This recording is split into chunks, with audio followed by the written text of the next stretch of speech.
Selamat pagi semuanya. Bertemu dengan saya di sini untuk mengajar laboratorium pengantar akuntansi dengan kode EXI 4101, di mana hari ini kita akan belajar di sesi 1 mengenai persamaan akuntansi ya, di mata kuliah pengantar akuntansi ini. Saya Ivo Mailina Sunitonga, SEMSI. Perkenankan saya untuk membahas satu soal latihan yang ada di modul pengantar akuntansi yang ada di perpustakaan digital Universitas Terbuka. Berikut latihan 1 di persamaan akuntansi di modul tersebut ya. Akan saya bacakan. Pada tanggal 1 Agustus 2011, Alisan mendirikan perusahaan untuk mengelola rental bangunan. Alisan menggunakan transaksi sebagai berikut. Tanggal 1 Agustus membuka rekening bank atas nama perusahaan sebagai setoran modal awal perusahaan sebesar 250 juta. Yang kemudian transaksi tanggal 3 Agustus membeli bahan habis pakai untuk keperluan kantor secara kredit kepada toko Banjarnegara sebesar 5.500.000. Dan kemudian di tanggal 5 Agustus menerima kas dari pendapatan jasa menyewakan bangunan sebesar 25 juta. Selanjutnya tanggal 9 Agustus membayar utang yang terjadi di transaksi tanggal 3 Agustus tadi ya, kepada toko Banjarnegara sebesar 4 juta. Dan kemudian 15 Agustus membayar sewa bangunan untuk bulan Agustus di angka 15 juta. Kemudian di tanggal 20 Agustus membayar beban sewa mobil sebesar 3 juta, beban listrik dan telepon 2.500.000, dan kemudian beban lain-lain sebesar 1.500.000. Transaksi berikutnya adalah membayar gaji karyawan sebesar 7.500.000. Dan kemudian tanggal 30 Agustus menagih jasa penyewaan bangunan kepada PT Sempurna Jaya sebesar 25 juta. Diminta untuk latihan ini adalah melakukan analisis transaksi yang kemudian dicatat ke persamaan akuntansi dan kemudian kita membuat laporan keuangan. Oke. Nah, di sini ada langkah-langkah yang harus kita perhatikan, yaitu pada saat kita membuat kertas kerja, ya, kita harus mengetahui bahwasannya persamaan akuntansi itu adalah aset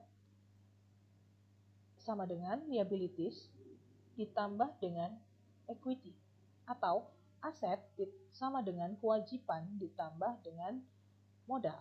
Ya, aset ini adalah aktiva, sedangkan liabilities dan equity ini adalah pasiva. Oke, susunan laporan keuangan itu terdiri dari 3, ada neraca, laporan laba rugi, dan laporan perubahan ekuitas. Selanjutnya, saya akan berikan ilustrasi untuk persamaan akuntansi ini sebelum kita membahas ke kertas kerjanya. Di aset, kita akan bertemu dengan beberapa akun, ya, kita katakan akun. Itu adalah kas, kemudian perlengkapan kantor. Di sini perlengkapan kantor digambarkan dengan tinta dan kertas. Kemudian ada pun nanti aset tetap yang digambarkan di sini mobil, kemudian peralatan dan mesin, ya. Kemudian ada pun untuk kewajiban ataupun liabilities itu adalah pinjaman perusahaan ke bank, ya, ataupun transaksi pembelian yang dilakukan secara kredit kepada vendor. Oke.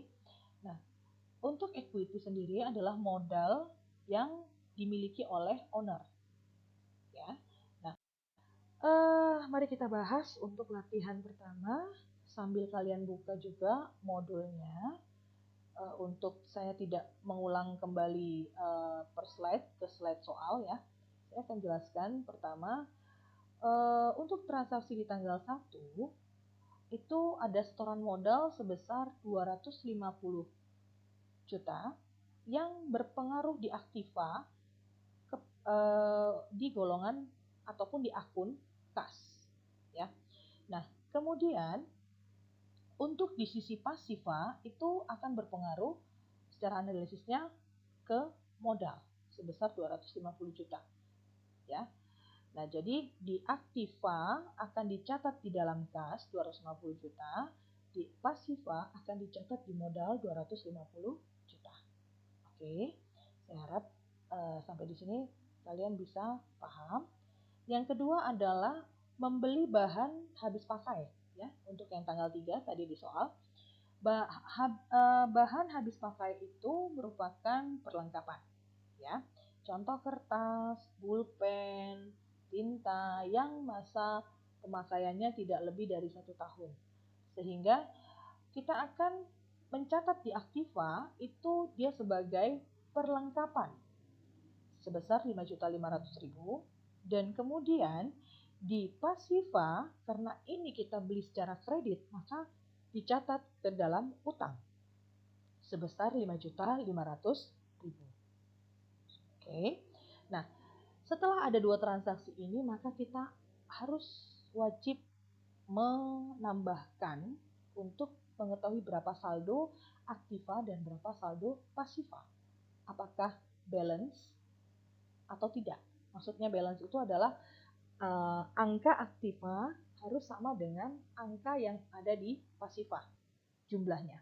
Nah, kalau di jumlah ini berjumlah 255.500.000 untuk aktiva, dan begitu juga pasiva masih di angka 255.500.000. Oke. Berikutnya untuk tanggal 5 ada pendapatan sewa yang diterima secara kas, ya, secara tunai tadi ya, diterima, maka di aktiva itu akan kita catat ke dalam akun kas. Oke. Di akun perlengkapan itu tidak akan berpengaruh, ya, untuk transaksi ini. Kemudian di akun utang juga tidak akan berpengaruh, tapi akan berpengaruh ke modal. Pendapatan sewa itu mempengaruhi aktiva di akun kas dan di pasiva di akun modal. Oke. Jangan lupa untuk menambahkan kembali setelah udah ada satu transaksi ini, ditambah, ya. Sehingga total kasnya menjadi 275 juta dan perlengkapan masih di angka 5.500.000. Kemudian utang masih di angka 5.500.000 juga, dan modal bertambah menjadi 275 juta. Nah, selanjutnya adalah transaksi yang ada di tanggal 9 untuk membayar utang pembelian perlengkapan. Oke, kepada toko Banjarnegara tadi ya. Nah, di sini karena membayar utang berarti kasnya harus berkurang. Begitu pula dengan utangnya juga harus berkurang. Jadi dari sisi aktiva kita akan mencatat kasnya berkurang 4 juta, dan biasakan kalian melakukan tanda kurung untuk mengartikan bahwasannya ada pengurangan terhadap akun tersebut, ya. Nah, kemudian untuk di utang sisi pasiva ada pengurangan juga sebesar 4 juta. Sehingga saldo kita setelah terjadinya transaksi ini menjadi 271 juta untuk akun kas, ya. Perlengkapan masih tetap di 5.500.000. Kemudian pasiva di akun utang berkurang 4 juta sehingga menjadi 1.500.000, dan modal masih tetap di 275 juta. Kalau ditotalkan antara pasiva dengan aktiva itu harus sama. Oke, silahkan kalian totalkan sendiri pakai kalkulator, ya. Makanya kalau sudah masuk ke mata kuliah pelajaran ini, biasakan sudah menyiapkan pulpen, kertas, dan kalkulator untuk kita bisa sama-sama menghitung, ya. Kemudian transaksi berikutnya adalah di tanggal 15 itu ada pembayaran atas beban sewa bangunan.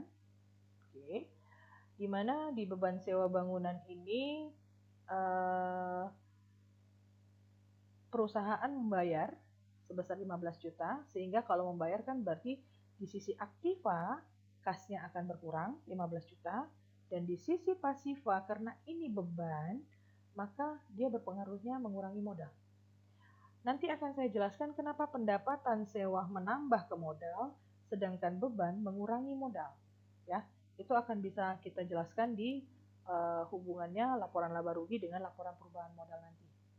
Oke. Nah, coba nanti kalian totalkan dulu untuk saldonya, ya, untuk saldonya. Kemudian kita akan ke pembahasan selanjutnya. Untuk transaksi selanjutnya maksud saya, di tanggal 20 Agustus ada pembayaran beban sewa mobil. Namanya membayar berarti kas pasti berkurang dari sisi aktivanya. Sedangkan pasifanya karena ini beban maka akan berpengaruh ke modal. Begitu analisanya ya. Beban listrik sama, kasnya berkurang, modalnya juga berkurang. Beban lain-lain sama, kasnya berkurang, modalnya juga berkurang. Sehingga dengan adanya pengurangan atas beban 3 beban ini, saldo kas menjadi 249 juta dan perlengkapan di sini masih di angka 5.500.000. Oke. Kalau di total ini berarti angkanya di 254.500.000. Oke ya. Dari sisi pasiva, utang tidak bergerak, masih tetap di angka 1.500.000. Kemudian modalnya menjadi 253 juta. Karena apa? Transaksi ini mengurangi, ya. Nah, adapun transaksi selanjutnya tanggal 25 Agustus itu membayar beban gaji, ya, sebesar 7.500.000 yang mengakibatkan saldo kas kita berkurang lagi nih, jadi 241.500.000. Setiap ada pengurangan, kalian harus ikuti ya dengan kalkulator ya, secara cepat ya. Nah, untuk perlengkapan itu masih di angka 5.500.000, tidak berubah dari beberapa transaksi tadi ya. Kemudian utang juga masih di angka 1.500.000 dan modal berubah menjadi 245.500.000. Coba totalkan antara aktiva 241.500.000 tambahkan dengan 5.500.000, apakah sama dengan 1.500.000 ditambah dengan 245.500.000? Ya, silakan ditambahkan dulu untuk tahu kesetaraan angka ataupun balance-nya antara sisi aktiva dan pasiva. Oke. Yang terakhir transaksi atas tagihan pendapatan sewa. Nah, karena ini bahasanya adalah tagihan, analisis kita adalah dari sisi aktiva, kita tidak mungkin memasukkan itu ke dalam akun kas, tidak mungkin. Kita juga tidak mungkin memasukkan angka tersebut ke akun perlengkapan. Itu nggak ada hubungannya, karena ini tagihan pendapatan sewa. Karena ini tagihan, maka akun apa yang bisa dimasukkan ke dalam sisi aktiva itu adalah akun piutang. Nah, di sini tercatat piutang sebesar 25 juta ya. Kemudian di sisi pasifanya karena ini pendapatan maka akan berpengaruh ke modal. Nah, kalau sudah kita memperoleh saldo di mana kas sebesar 241.500.000 dan piutang sebesar 25 juta, kemudian perlengkapan 5.500.000, ini adalah total daripada aktiva. Sedangkan pasifanya adalah sebesar utang tercatat 1.500.000 dan pasifanya 270.500.000.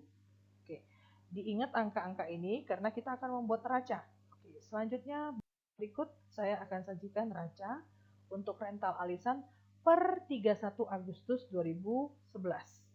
Nah, angka yang tadi ya, yang ada di kertas kerja dipindahkan saja. Kasnya 241.500.000, piutangnya sebesar 25 juta, perlengkapannya 5.500.000 sehingga dapat total aktiva sebesar 272 juta. Oke, untuk kewajiban yang terdiri dari utang sebesar 1.500.000 dan di mana modal alisan itu di angka 270.500.000. Sehingga di sini bisa dikatakan aktiva dan pasiva dalam keadaan angka yang sama, balance, ya. Oke, sekarang kita lanjut laporan laba rugi. Disinilah kita bisa paham bahwasannya kenapa di kertas kerja tadi pendapatan dan beban itu mempengaruhi ke modal. Oke, awalnya dari sini. Di pendapatan sewa yang dari kertas kerja tadi ya, transaksi nomor tanggal berapa itu? Ada 25 juta dan kemudian transaksi tanggal 30 Agustus ada 25 juta ya untuk pendapatan sewa tadi. Sehingga total pendapatan sewa kita adalah 50 juta. Nah, kemudian ada pembayaran beban sewa bangunan sebesar 15 juta, sewa mobil 3 juta, listrik dan telepon 2.500.000, dan kemudian beban lain-lain 1.500.000, dan yang terakhir adalah beban gaji 7.500.000. Semua ini tadi sudah kita catat ke dalam kertas kerja. Kita tinggal buat secara laporan laba rugi untuk mendapatkan apa? Mendapatkan laba usaha sebesar 20.500.000 rupiah. Nah, kalau sudah dapat laba usahanya, maka kita selanjutnya membuat yang laporan perubahan modal, ya. Perhatikan untuk laporan perubahan modal, di mana kita sudah catat tadi di kertas kerja persamaan akuntansi, saldo awal setoran itu adalah 250 juta. Ditambahkanlah dengan laba usaha yang tadi sudah kita hitung sebesar 20.500.000. Sehingga kita mendapatkan saldo modal per 31 Agustus 2011 sebesar 270.500.000. Angka ini sama dengan neraca yang tadi sudah kita susun. Ya. Itu harus balance. Ya, harus sama angka ini. Nah, saya rasa hari ini dulu penjelasan saya. Saya ucapkan terima kasih untuk partisipasinya masuk ke kelas ini dan sama-sama belajar untuk persamaan akuntansi, dan saya harap kalian bisa mengulanginya kembali dan mencoba beberapa latihan yang ada di modul dengan cara menganalisis setiap transaksi apakah berpengaruh di aktiva untuk di akun apa, kemudian di pasiva itu di akun apa. Oke. Kalau ada kendala, kalian silakan buat pertanyaan ya di kolom pertanyaan yang ada di situs yang sudah disediakan untuk mahasiswa masing-masing ya. Akan saya jawab di mana di forum diskusi itu nanti kita bisa membahas beberapa soal yang mungkin kalian kerjakan di rumah. Oke. Hari ini sampai di sini dulu ya. Selamat siang.